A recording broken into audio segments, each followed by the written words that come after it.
Hey guys, Kris Gethin here, and I'm going to explain the best exercises for beginners. I've been training for quite a while now, and my exercise routine has definitely evolved over the years. Definitely, especially how I can understand my failure points and how well I'm able to recover and the weaknesses that I have in my physique. However, there are the bread and butter or the meat and potato exercises that every beginner should start out with. Now, these are the basics and multi-joint exercises, meaning that we're not using exercises that isolate an area.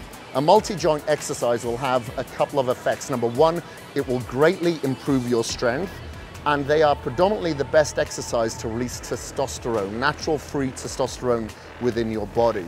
So these exercises I suggest for chest would be the conventional bench press.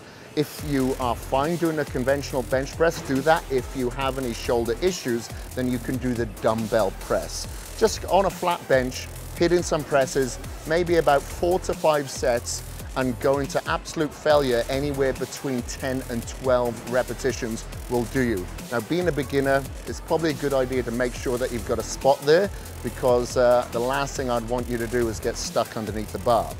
Now, for back, the meat and potatoes exercise that I would suggest for beginners are going to be deadlifts. Deadlifts is an exercise that'll work all areas of your back. That means it'll hit your rhomboids, your lumbar, your lats, your traps, and not only that, you still have your stability muscles that help assist pulling up with that exercise, and that's going to be your glutes and your hamstrings, and you really have to work your core and your stabilizers just to hold the weight there. Again, I would suggest around 4 to 5 sets of around 10 to 12 repetitions, and making sure that you're resting for a good couple of minutes between, just to make sure that you recover adequately between those sets to get the most out of each one of those.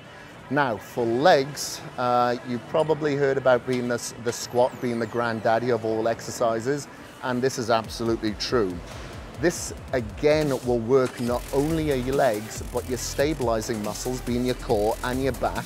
However, it's really going to work your glutes, your hamstrings, your quads, and a little bit of your calves. Now, this is over or nearly half of your body in one go that you're working.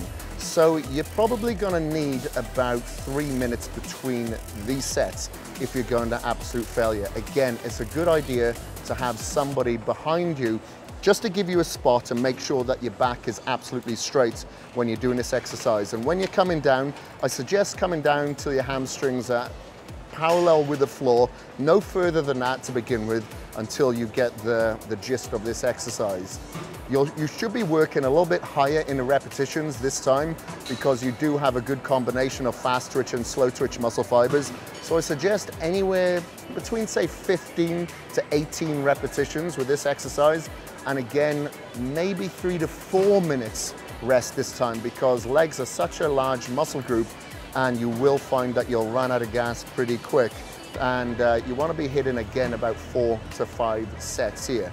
Now, those are the basics for your back, for your chest, and for your legs. And those are the 3 exercises that you definitely should incorporate within your routine throughout the week as a beginner.